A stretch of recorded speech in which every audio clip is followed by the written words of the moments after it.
I came home from burying my mother-in-law to find a stranger sitting in my armchair. Not a stranger exactly. He was wearing a gray suit and holding a leather briefcase, and my husband was standing next to him with his arms crossed like he was waiting for a package to be delivered. My daughter-in-law, my son's wife, not mine, was perched on the edge of the couch with her hands folded in her lap, and my son. My son was there too, standing near the window, not looking at me. I still had cemetery dirt on my shoes. "Close the door," my husband said. I closed it. I want you to understand something before I tell you the rest of this. I spent 11 years taking care of his mother. 11 years! I left my job as a physical therapist assistant in the spring of 2012, 2 months after her first stroke, because someone had to. My husband traveled for work, that was always the reason, always the excuse, and his brother lived in Phoenix and called on holidays if we were lucky. So it was me, it was always going to be me. Her name was June. She was 74 when the stroke started and 85 when she died. And in between those years, I learned everything about her that a person can learn about another person. I knew she liked her oatmeal with brown sugar and not honey. I knew she was afraid of the dark after her second stroke and needed a lamp on through the night.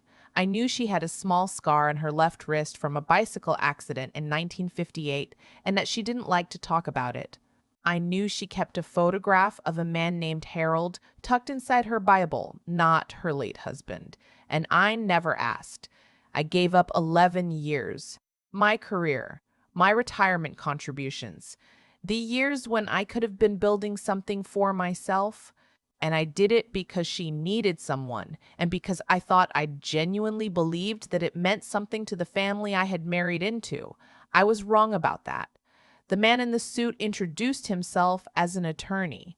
He worked for a firm I'd never heard of in an office downtown I'd never been to. He said he'd been retained to facilitate the reading of June's estate documents. I asked if I could take off my coat. My husband told me to sit down, so I sat, in the chair closest to the door, still wearing my coat, still with dirt on my shoes, and I listened while this man opened his briefcase and read from a document that had apparently been prepared in the last 2 years without my knowledge. The house I had cleaned and maintained and kept running for over a decade, went to my husband outright as the surviving son and primary heir. The savings account, which I happened to know held somewhere around $260,000 because I had helped June balance her checkbook every month for years, was to be split between my husband and his brother in Phoenix. There were a few smaller bequests, a piece of jewelry to a cousin, some money to a church, and then the attorney looked at me over his glasses and said, "To my daughter-in-law, for her years of assistance, I leave the sum of $8,000 to be considered payment in full for services rendered." Services rendered. I looked at my husband. He was looking at the carpet. My son was still at the window. "There's one more matter," the attorney said, and he set down the document and picked up a second sheet of paper. "Going forward, the property at this address will belong solely to your husband. He has asked me to inform you that he would like the house to himself and that he's requesting you vacate within 72 hours. The room was very quiet. 72 hours. 3 days. I had lived in this house for 23 years. "Mom," my son said, and then stopped. I waited to see if there was more coming. There wasn't. I looked at my husband then, really looked at him, and tried to find something in his face that resembled the man I thought I knew. Some flicker of discomfort or apology or even plain human embarrassment at what was happening in this room. There was nothing. He looked like a man waiting for a bus. "All right," I said. That surprised him. I could tell by the way his chin lifted slightly, the way he glanced at the attorney as if checking whether this was the correct response on my part. "I'll need a few days," I said. "You have 72 hours," my husband said. "Then I'll use them." I stood up, still in my coat, and walked to the back of the house. I went to the bedroom we had shared, and I sat on the edge of the bed, and I put my hands in my lap, and I breathed. Just breathed. The walls were the color I had picked in 2009. The curtains I had sewn myself from fabric I found at an estate sale. There was a chip in the baseboard by the closet door that I'd been meaning to touch up since 2017. I knew this house the way I had known June, every imperfection, every history. And just like June, it was being taken from me. I didn't cry. I want to be clear about that, not because I think there's anything wrong with crying, but because I want you to understand what I felt. And it wasn't grief exactly, it was something colder, clarifying almost. The feeling you get when something you suspected for a long time is finally confirmed. I had known, somewhere underneath everything, for years. I started packing that evening, methodically. I didn't take anything that wasn't clearly mine. I left the furniture, the dishes we bought together, the art on the walls. I took my clothes, my books, the small box of things from my own mother, my professional certificates from a career I'd stepped away from and was no longer sure I could return to. I took the photographs of my children from when they were small, before my son had become the kind of man who stands at a window and says nothing. I had one daughter. She lives in North Carolina. When I called her that night, she didn't say anything for a long moment, and then she said, "Mom, come here. Get in the car and come here." I told her I had a few things to finish first. There was one thing specifically. Before June died, 3 weeks before, when she still knew who I was and could hold a pen, she had pressed an envelope into my hands during one of her more lucid afternoons. It was a regular envelope, the kind you buy in a box of 100 at the drugstore, sealed with tape because she didn't trust her own saliva anymore. She'd written my name on the front in the handwriting she used at the end of her life, shaky and careful, the letters formed with enormous effort. She said, "Not yet. You'll know when."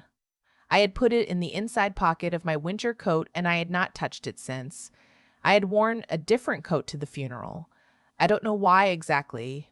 Maybe I knew, somewhere below conscious thought, that I wasn't ready, that the envelope needed to stay sealed a little longer. I found the coat in the back of the closet, reached into the pocket, and the envelope was there. I set it on the kitchen table and made myself a cup of tea first. It was 9:30 at night. The house was quiet in the particular way it gets when everyone else has left, and the walls are just walls. Then I sat down and I opened it. There were two things inside. The first was a handwritten letter, 4 pages in June's slow, late-life handwriting, and the second was a business card with a paperclip attached, and clipped to the business card was a key. The letter started, "My dear, I know what my son is." I read the whole thing without putting it down. I won't share all of it here because some of it is private between her and me, but I'll tell you what mattered. June had known, she said, for the better part of a decade that her son's character was not what she had hoped it would be. She had watched the way he treated me.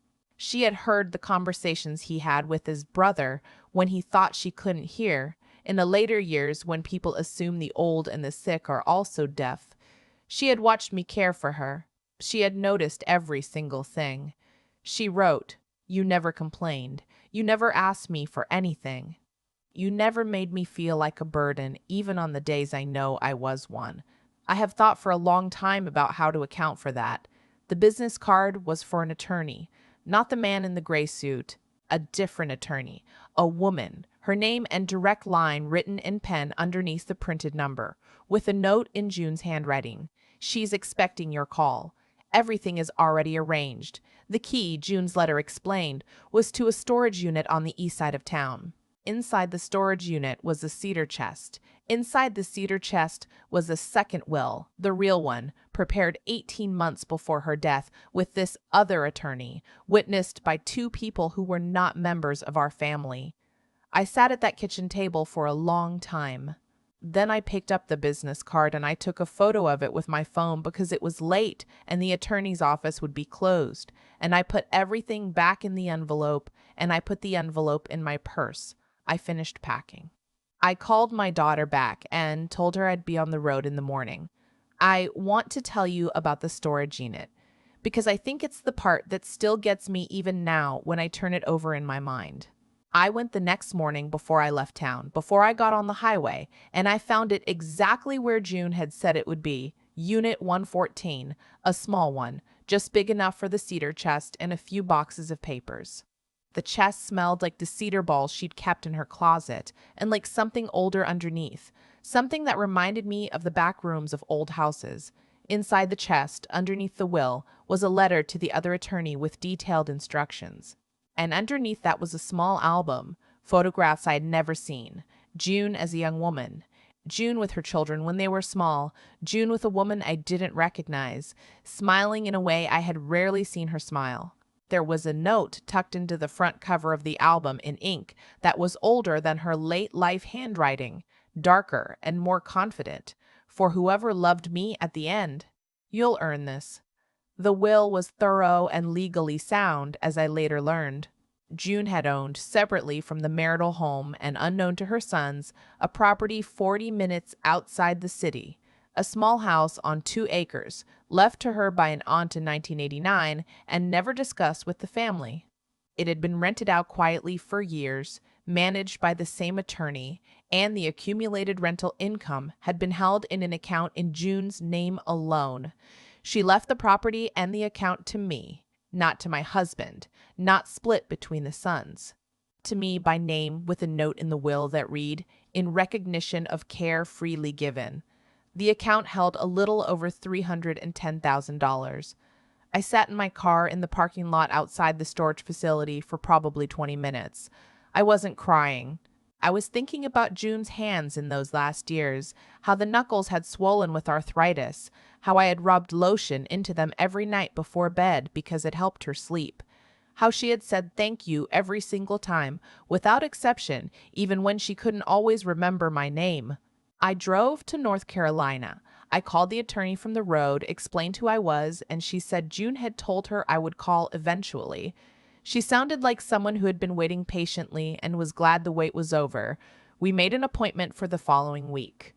My daughter met me in her driveway. She hugged me for a long time without saying anything. Her kids were inside, my grandchildren, and the youngest one had made a sign that said "Grandma" in crayon and taped it to the front door. I stood on that porch and looked at it, and that's when I finally cried. Not for what I had lost, for what I was standing in front of. The legal process took a few months. My husband contested the will, of course, or he tried to. His attorney apparently told him fairly quickly that it was not a fight he was likely to win, given the documentation and the witnesses and the fact that June had been assessed as fully competent at the time of signing. There was a conversation. Then there was a settlement discussion. Then there was silence. I won't pretend it was simple. I won't tell you there weren't nights. I lay awake, going over the years and asking myself what I had missed and what I could have done differently, and whether any of it had been real. Those nights happened. They still happen sometimes. But I want to tell you what I did with myself, because that matters too. I used a portion of June's gift to make the property livable. The small house on 2 acres had good bones and needed mostly cosmetic work, which it turned out I was capable of overseeing because I had spent 11 years maintaining a house and knew more about contractors and permits than I ever expected to. I moved in the following spring. I went back to work, part-time in a different capacity as a patient advocate at a hospital near the property, which it turned out was something my background suited me for exactly. I made friends. I planted a garden. I learned that I was better at living alone than I had ever expected to be, which is the kind of thing you don't know about yourself until circumstances arrange for you to find out. I am 67 years old. I wake up every morning in a house that is mine, on land that belongs to me, in a life that does not require anyone else's permission. My son calls occasionally. We are not close, but we are not nothing. I think he is still working out what kind of man he wants to be, and I have decided that is his work to do, not mine. My daughter calls every Sunday. The youngest grandchild can now spell her sign correctly and recently drew my portrait in school, which I have framed in the hallway. And sometimes when the light comes in a certain way through the kitchen window in the morning, or when I'm rubbing lotion into my own hands before bed, I think about June. About the 4 pages of careful, slow handwriting, about the way she had seen everything and said nothing, and then at the end found the only way she had left to even the account. She was right, what she wrote to me in that letter. Some debts can't be repaid in person, but they can still be paid.